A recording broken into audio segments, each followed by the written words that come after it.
Welcome to my channel. Sorry, आज का जो टॉपिक है वो है बेरोजगारी यानी अनएम्प्लॉयमेंट।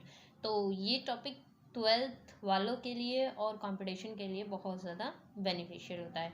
तो आज इसके बारे में बात करते हैं, कौन होता है बेरोजगार और किसे कहते हैं अनएम्प्लॉयमेंट। तो अनएम्प्लॉयमेंट उस व्यक्ति को कहते हैं जो व्यक्ति काम करने की क्या रखता है, काम करने की इच्छा रखता है, यानी उसके मन में है कि मैं काम करना चाहता हूँ और उसे फिर भी जो काम है वो ना मिले। जब काम ना मिले तो उसे हम बेरोजगार कहेंगे। लेकिन इसके साथ एक वर्ड और जोड़ते हैं कि प्रचलित मजदूरी दर पर। प्रचलित मजदूरी दर मतलब जो रेट अभी चल रहा है उस दर पर अगर वो व्यक्ति काम करने के लिए मन कर रहा है और उसे फिर भी काम ना मिले तो उसे हम बेरोजगार कहते हैं।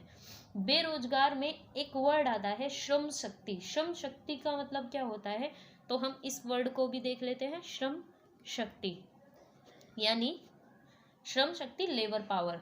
किसी देश की श्रम शक्ति से अभिप्राय होता है उस व्यक्ति से होता है जो कि 15 से 65 वर्ष के बीच में आता है। 15 से 65 वर्ष की आयु तक के जो व्यक्ति होते हैं उन्हें श्रम शक्ति में काउंट किया जाता है। इस आयु वर्ग को माना जाता है कि वो रोजगार करने लायक है, यानी व्यापार या काम करने लायक होता है। इसी इसके व्यक्तियों को माना जाता है। अब हम बात कर लेते हैं बेरोजगारी के प्रकार। कितने प्रकार होते हैं, कौन कौन सी प्रकार की बेरोजगारी हमारे यहाँ पर पाई जाती है। पहले तो हम प्रकार से पहले दो तरह की बेरोजगारी की बात करते हैं। वो दो तरह की बेरोजगारी है। पहली हम बात कर लेते हैं ऐच्छिक बेरोजगारी। ऐच्छिक बेरोजगारी का मतलब इच्छा से, जो व्यक्ति अपनी इच्छा से, जैसे ये ए पर्सन है, ये ए पर्सन अपनी इच्छा से चाहता है कि मुझे काम करना ही नहीं है, इसका मन ही नहीं है काम करने का, आलसी है, आलस भरा है, इसमें मन ही नहीं करता इस इंसान का काम करने का, है ना। अपनी इच्छा से वो नहीं चाह रहा है, चाहे उसे प्रचलित मजदूरी दर दी जा रही है, ऐसे कह जा रहा है आजा तेरे को हम अगर 500 रुपये पर डे चल रहा है तो 500 रुपये पर डे देंगे, लेकिन इसका मन ही नहीं है काम करने का क्योंकि उसके अंदर आलस भरा पड़ा है, इसलिए उसे ऐच्छिक बेरोजगार कहेंगे। अपनी इच्छा से वो बेरोजगार है, ठीक है। दूसरा होता है अनैच्छिक बेरोजगारी। अनैच्छिक बेरोजगारी ये ऐसा व्यक्ति है जिसे बेचारे को काम चाहिए, मन है, इच्छा है, काम करने का मन कर रहा है, लेकिन उसे काम ही नहीं मिल रहा। इससे काम मिल रहा था लेकिन ये अपने मन से काम करना नहीं चाह रहा है, इसलिए ऐच्छिक बेरोजगार हो गया। ये इसे काम करना है लेकिन इसे काम मिल नहीं रहा है, इसलिए ये अनैच्छिक बेरोजगारी हो गई। कौन सी गाइस? अनैच्छिक बेरोजगारी। ओके, तो आगे बात कर लेते हैं बेरोजगारी के प्रकार की।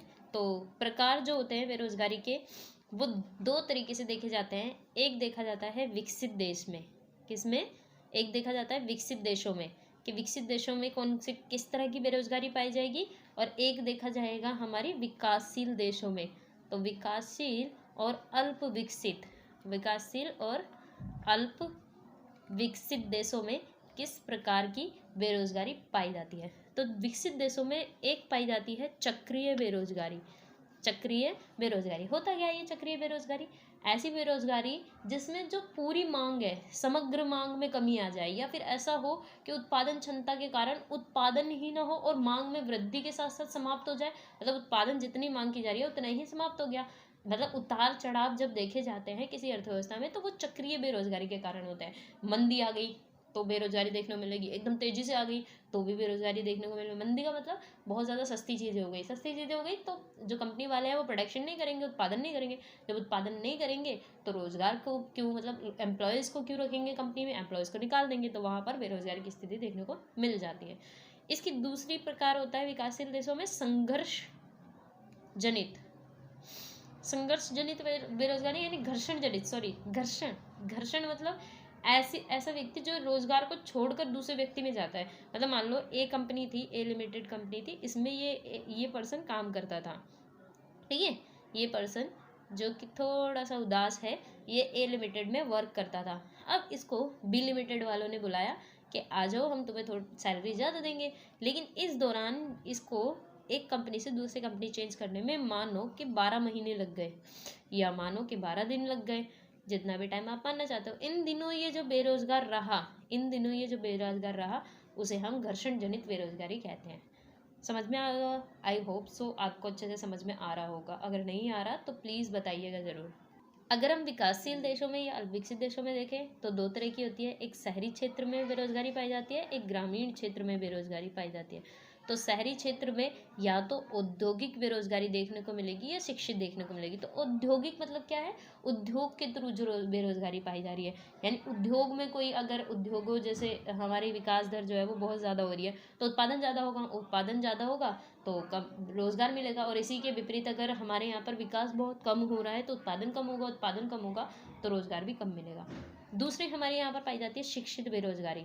शिक्षित मतलब पढ़े लिखे होकर भी हमें रोजगार नहीं मिल रहा, यानी हम पढ़े हैं, पढ़े लिए पढ़ने को पीएचडी भी कर रही, मास्टर भी कर लिया, उसके बाद भी हमें रोजगार नहीं मिल रहा, तो ये शिक्षित बेरोजगारी कहला रही है, जो कि शायद शहर में बहुत ज़्यादा देखने को मिलती है और है भी। ठीक है, पढ़े लिखे होते हुए भी बेरोजगारी। अब हम ग्रामीण की बात कर लेते हैं, तो ग्रामीण में कैसी होती है, तो एक होती है प्रच्छन्न बेरोजगारी। ये बहुत बहुत ज़्यादा कॉमन है, इसे अदृश्य बेरोजगार भी बोलते हैं, यानी जो दिखाई न दे, छिपी हुई हो, जो छिपी हुई हो यानी दिखाई न दे ग्रामीण क्षेत्र में, उसे प्रच्छन्न बेरोजगारी या अदृश्य। एक एग्जांपल लेते हैं, एग्जांपल है कि एक ये फील्ड है 1 स्क्वायर फीट का, है ना, इसमें 5 लोग काम करते हैं और 10 क्विंटल गेहूं उगाते हैं। कितने? 5 लोग काम करते हैं, 10 क्विंटल गेहूं उगाते हैं। वहीं इसमें इनकी फैमिली में मान लो कोई नए मेंबर्स आ गए और वो 7 हो गए, ये 7 लोग भी काम कर रहे हैं तब भी 10 क्विंटल गेहूं उग रहा है। कितना?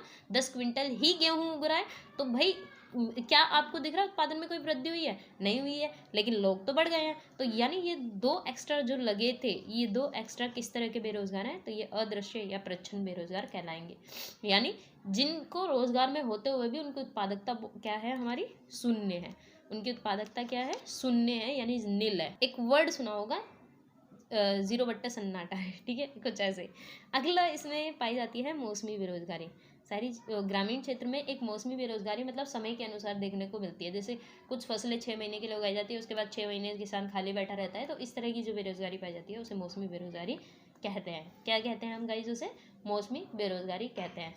ठीक है, बेरोजगारी दर कैसे निकालते हैं, एक फॉर्मूला देख लेते हैं। बेरोजगारी दर, इसकी बात करें तो हम इसे निकालने के लिए जो बेरोजगार व्यक्तियों की संख्या होती है, कितने व्यक्ति बेरोजगार हैं, बेरोजगार व्यक्तियों की संख्या बटे में रखते हैं श्रम बल, यानी जितने लोग काम करने लायक होते हैं, इनटू में रखते हैं हम, इनटू में रखते हैं 1000, यहाँ रख दो, इनटू में 1000 रख के हम निकाल लेते हैं बेरोजगारी दर। अब बात कर लेते हैं बेरोजगारी के कारण क्या क्या हो सकते हैं। तो कारण हो सकता है नंबर फर्स्ट कि जनसंख्या बढ़ जाए। मान लो जनसंख्या जो है उसमें तीव्र वृद्धि हो जाए, जनसंख्या लगातार बढ़ती रहे। और तुम्हें पता है भारत की जनसंख्या इतनी बढ़ती है, चाइना के बाद हम ही है नंबर 2 पे, ठीक है, जनसंख्या में। सेकंड, हमारी दोषपूर्ण शिक्षा प्रणाली। हमारी शिक्षा प्रणाली इस तरह के पीएचडी कर लेते हैं, मास्टर कर लेते हैं, उसके बाद भी हम बेरोजगार क्यों है? क्यों हमें वो स्किल नहीं सिखाई गई, हमारे पास वो स्किल्स है ही नहीं जिसको लेके हम रोजगार खुद ही प्रोडक्ट कर लें।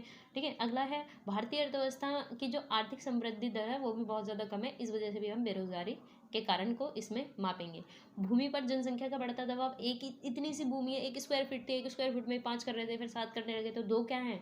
प्रच्छन्न बेरोजगार हो गए थे ना, तो ये भी बेरोजगारी का कारण होता है। कृषि आधारित उद्योग का अभाव जो है हमारे यहाँ पर ज़्यादा है, इस वजह से भी बेरोजगारी देखने मिलती है।